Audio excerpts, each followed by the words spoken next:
Town hall Neemuch में आज युवाओं को रोजगार देने के मकसद से तकनीकी शिक्षा, कौशल विकास और रोजगार विभाग के तत्वावधान में जिला स्तरीय रोजगार मेले का आयोजन किया गया, जिसमें बड़ी संख्या में रोजगार के इच्छुक युवा युवतियों ने हिस्सा लिया। रोजगार मेले में अपने उद्बोधन में विधायक दिलीप सिंह परिहार ने कहा कि युवा भारत को आत्मनिर्भर बनाने में स्वयं का उद्योग लगाकर अपना योगदान दे। युवा शक्ति जो ठानती है वह पूरा कर लेती है। उन्होंने कहा कि मुख्यमंत्री शिवराज सिंह चौहान द्वारा शीघ्र ही पुलिस, पटवारी, शिक्षक आदि पदों पर करीब 1 लाख नौकरियां देने की घोषणा की गई है। एडीएम नेहा मीणा ने कहा कि अधिक से अधिक नौजवान इस रोजगार मेले का लाभ उठाएं, अपना काम पूरे मन योग से करें, प्लेसमेंट में मिल रहे अवसरों का दोहन करें। कार्यक्रम का शुभारंभ मां सरस्वती के चित्र पर माल्यार्पण और दीप प्रज्वलन के साथ हुआ।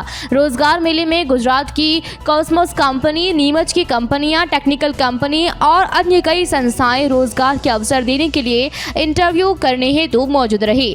जिला प्रशासन और जिला रोजगार कार्यालय द्वारा आयोजित रोजगार मेले में विधायक Parihar, ADM Neha Meena, deputy collector Akanksha, तहसीलदार अजय हेंगे, मोहन सिंह राणावत, लोकेश चांगल मंचासीन रहे।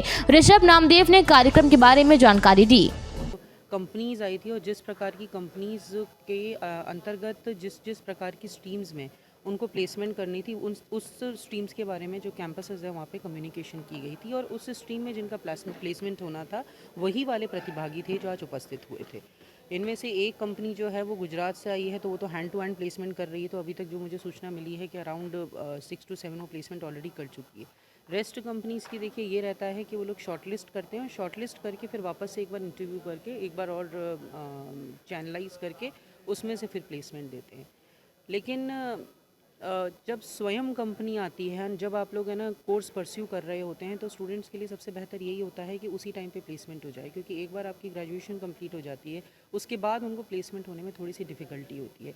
तो यही सारी चीज़ों को मद्देनज़र रखते हुए ही जो रोज़गार मेला है उसके समय समय पर आयोजन किया जाता है, ताकि कंपनीज़ को ही हम लोग अप्रोच करके यहाँ पे लिए आएँ, ताकि स्टूडेंट्स का समय अवधि में समय जो रहता है राइट टाइम पे उन लोगों का प्लेसमेंट हो सके और वो लोग करियर के लिए भी थोड़ा सा श्योर हो सके। बहुत सारे स्टूडेंट्स आज मुझे ऐसे देखने में आए जो हैं आईटी में क्या परस्यू कर रहे हैं, लेकिन वो लोग ज़्यादा सिविल्स वगैरह में इंटरेस्टेड हैं।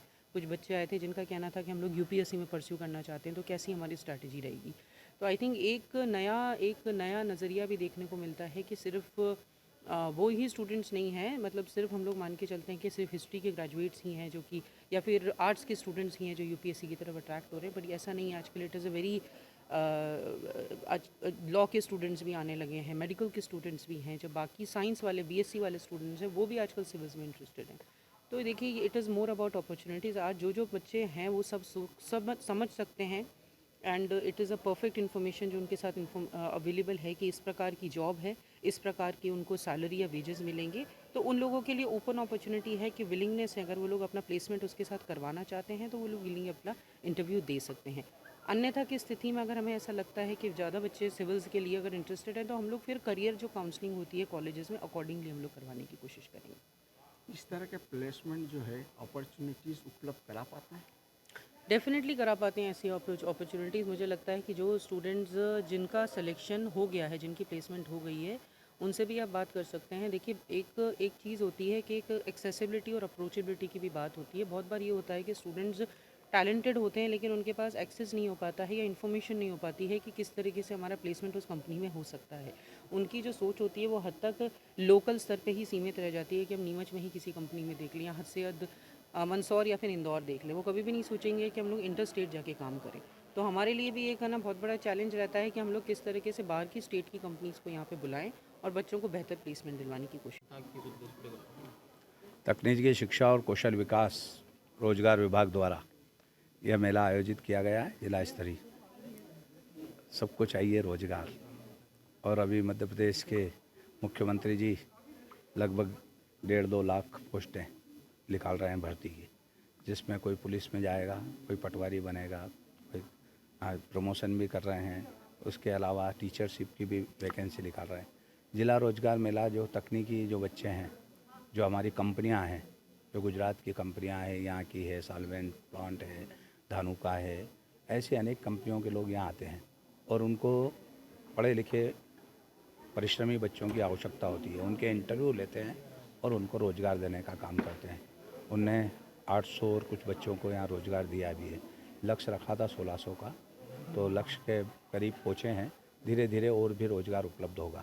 देश के प्रधानमंत्री माननीय नरेंद्र मोदी जी हैं।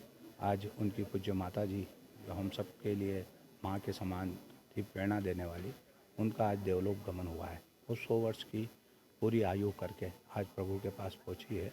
फिर भी हमारे देश के प्रधानमंत्री जी ने उनकी अंत्येष्टि के बाद एक संदेश दिया है कि आप अपने अपने कर्तव्य पथ पर लगे रहें। तो जैसा पूरे देश में जो जो कार्यक्रम आज तय थे वो सारे कार्यक्रम हो रहे हैं। जिला स्तरीय यहाँ रोजगार मेला भी आयोजित हुआ, उसमें मैं उपस्थित हुआ हूँ। बच्चों, बेटा बेटियों से, छात्र छात्राओं से मैं मिला हूँ। उनके से ये भी निर्देश मैंने बताया है कि नीमच में हमने 200 करोड़ 250 करोड़ का एक औद्योगिक क्षेत्र बनाया है। उसमें आप जाकर अपना प्लाट रिजर्व करा सकते हैं। देश के प्रधानमंत्री जी स्वरोजगार प्रधानमंत्री रोजगार योजना में 1 करोड़ से लेकर 10 करोड़ तक बड़े लोन भी ले सके और आप रोजगार लगा सकते हैं। यदि आप समूह बनाकर भी कोई रोजगार करना चाहते हैं तो समूह बना के भी कर सकते हैं और नौकरी के पीछे ना भागते 10 लोगों को 20 लोगों को नौकरी दे सकते हैं। आप औद्योगिक क्षेत्र में जाना, वहाँ कई प्रकार के, एक हमारे भिलवाड़ा के जो जीन्स बनाने का काम कर रहा है, कोई रस्सी बनाने का काम कर रहा है, अनेक उद्योग, वहाँ 200-300 लोग जिनको रोजगार देने का उनने काम किया है। तो हम चाहते हैं कि छोटा उद्योग हो या बड़ा उद्योग हो, आदमी छोटे से ही बड़ा बनता है। इसलिए मैंने आज यहाँ जो छात्र छात्राएँ आए उनके उज्ज्वल भविष्य की कामना की है और उनको बताया है कि देश के प्रधानमंत्री जी आत्मनिर्भर देश बनाने के लिए, प्रदेश के मुख्यमंत्री जी मध्य प्रदेश को आत्मनिर्भर बनाने के लिए देश में यहाँ इंदौर जो हृदय स्थल है, जो स्वच्छता में हमेशा नंबर मार रहा है, उस इंदौर में अभी विदेश से सारी कंपनियां आ रही है और यहाँ मीट हो रही है उद्योगों को प्रोत्साहन देने के लिए। तो इसके लिए भी मैं देश के प्रधानमंत्री और मुख्यमंत्री जी को बधाई देता हूँ। आप सबको आज यहाँ जो बेटा बेटी आए हैं नीमच से अब्दुल अली रानी के साथ पवन राव शिंदे की रिपोर्ट।